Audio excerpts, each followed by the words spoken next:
সুপ্রভাত বন্ধুরা, আরও একটি সুন্দর সকালের শুভেচ্ছা জানিয়ে আজকের ব্লগটা শুরু করলাম। সকালের শুরুতেই যে ড্রিঙ্কটা আমি প্রতিদিন খেয়ে থাকি, চলুন সেটা আপনাদের সাথে আজকে শেয়ার করে নেওয়া যাক। বিট, গাজর আর আমলা একসাথে ছোট টুকরো করে কেটে নিয়েছিলাম, সেটা মিক্সির জারের মধ্যে দিয়েছি আর সামান্য একটু জল দিয়ে বেশ ভালো করে একটা পেস্টের মতো করে নিয়েছিলাম। তারপর ছাঁকনির মধ্যে দিয়ে বেশ ভালো করে ছেঁকে নিলাম আর আরেকটু জল আমি এর মধ্যে মিক্স করে দিলাম। স্বাদের জন্য একটুখানি পিঙ্ক সল্টও দিয়ে দিয়েছিলাম, বেশ ভালো করে নাড়াচাড়া করে নিলাম। এবার আমি এটা গ্লাসের মধ্যে ঢেলে নিচ্ছি। আপনারা চাইলে এর মধ্যে লেবুর রসও অ্যাড করতে পারেন, আর যেহেতু আমি আমলা দিয়েছি সে কারণে আর লেবুর রসটা আমি দিলাম না। সকাল সকাল এই ড্রিঙ্কটা যদি একবার খেয়ে নেওয়া যায়, সারা দিনটা বেশ এনার্জেটিক লাগে। যাই হোক, বেশ কিছু সবজিও এখানে কেটে নিয়েছি। এবার ব্রেকফাস্ট বানানোর পালা। আর সবজিগুলো কিন্তু দিয়া কেটেছে, আমি অন্য কাজ ছাড়ছিলাম ততক্ষণে, আর আজকের ব্রেকফাস্টটা দিয়াই আমাদের জন্য রেডি করছিল। তো ভালো করে সবজিগুলোকে ধুয়ে নিয়েছিল আর ফ্রাইং প্যানের মধ্যে একটু বাটার দিয়েছে, রসুন কুচি আর আদা কুচি আর পেঁয়াজ কুচি দিয়েছিল, আর তারপরে সবজিগুলোকে একটু নেড়ে চেড়ে নিচ্ছিল। আমি এদিকে ভাতটাও বসিয়ে দিয়েছি, আর তারপর ও ফ্রাইং প্যানের মধ্যে দিয়ে দিয়েছিল পাউরুটিগুলোকে বেশ ভালো করে সেঁকে নিচ্ছিল। তারপর ওই সবজিটার মধ্যে দিয়ে দিয়েছে সস, টমেটো সস দিয়েছিল বোধহয়, আর কি দিয়েছিল আমার ঠিক খেয়াল পড়ছে না, আমি দেখিনি। ওই রান্না করছিল আজকে, মানে ব্রেকফাস্ট আজকে ওই বানাচ্ছিল। তবে মনে হয় শেজওয়ান সস দিয়েছিল একটু, আর টমেটো সস আর একটু গোলমরিচ দিয়েছিল, খুব সামান্য করেই দিয়েছে। আর ব্রেডগুলোকে খুব ভালো করে প্রথমে সেঁকে নিয়েছিল, কোনো রকম বাটার বা তেল ছাড়াই, আর ওপরে একটু করে মেয়োনিজ লাগিয়ে ওপর দিয়ে সবজিগুলোকে দিয়ে দিয়েছে। আর বেশ দেখতে ভালো লাগছে, তাই না? গরম গরম কিন্তু এটা খেতেও বেশ ভালো লাগছিল। আর ব্রেডটা একেবারে বেশ ক্রাঞ্চি করে ও সেঁকে নিয়েছিল, আর এটা কিন্তু সবজিটা দেওয়ার সাথে সাথেই খেয়ে নিতে হবে, না হলে ব্রেডটা আবার একটু নরম হয়ে গেলে খেতে ভালো লাগবে না। তো এই যে দিশারানীকে দিয়ে দিয়েছে, দিশারানী ব্রেকফাস্ট করছে আর আমিও খেয়ে নিলাম। দিয়ার হাতের বানানো ব্রেকফাস্ট বেশ ভালো বানিয়েছিল। কিন্তু ব্রেকফাস্টটা করার পর একটু গ্রিন টি খেয়ে নিয়েছিলাম, আর তারপর চলে এসেছি রান্নাঘরে। এবার আমার রান্না করার পালা। তো মাশরুমগুলোকে আমি একটু গরম জলের মধ্যে ভিজিয়ে রেখেছিলাম। গরম জলের মধ্যে একটু নুন দিয়ে তারপরে আমি মাশরুমটা দিয়ে মোটামুটি 10 থেকে 15 মিনিটের জন্য ওইভাবে ভিজিয়ে রেখে দিয়েছিলাম। আমি কিন্তু সেদ্ধ করিনি, আর এভাবে একটু বড় বড় করে টুকরো করে কেটে নিচ্ছি।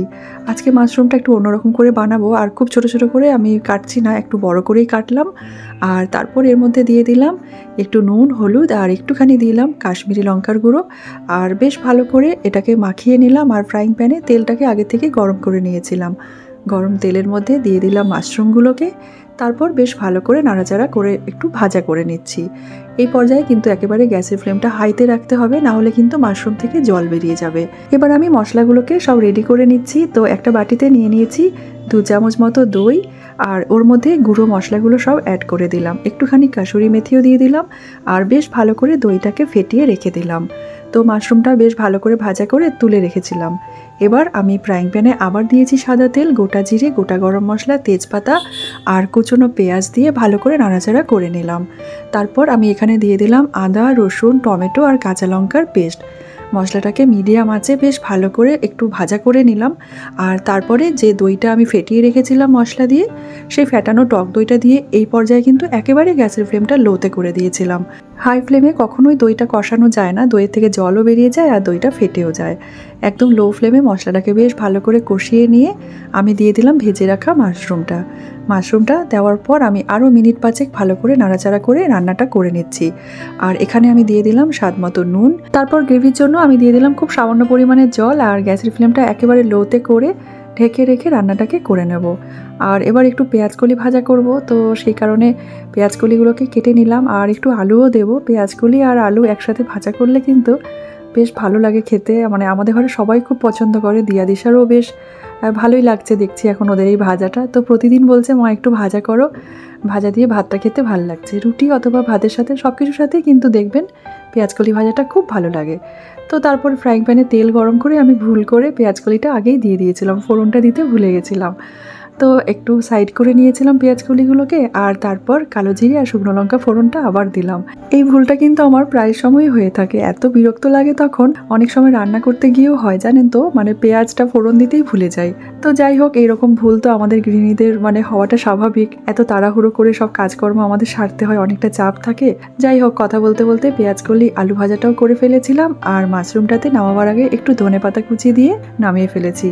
আজ আর বেশি কিছু রান্না করলাম না, কারণ মাশরুমটাকে বেশ একটু টেস্টি করেই আমি বানিয়েছি। তো দিশার এরকম একটা পদ একটা হলেই ওদের আর বেশি কিছু প্রয়োজন পড়ে না। গরম গরম ভাত আর তার সাথে পেঁয়াজকলি আলু ভাজা আর এই যে মাশরুম মশলা কারি, এটাকে সার্ভ করে নিলাম। আর চলুন আজকের ব্লগটাও এবার এখানে শেষ করে দিই। আজকের কুকিং ব্লগটা আপনাদের কেমন লেগেছে কমেন্টে জানাতে ভুলবেন না। আর আপনারা সবাই খুব ভালো থাকবেন, সুস্থ থাকবেন। ধন্যবাদ।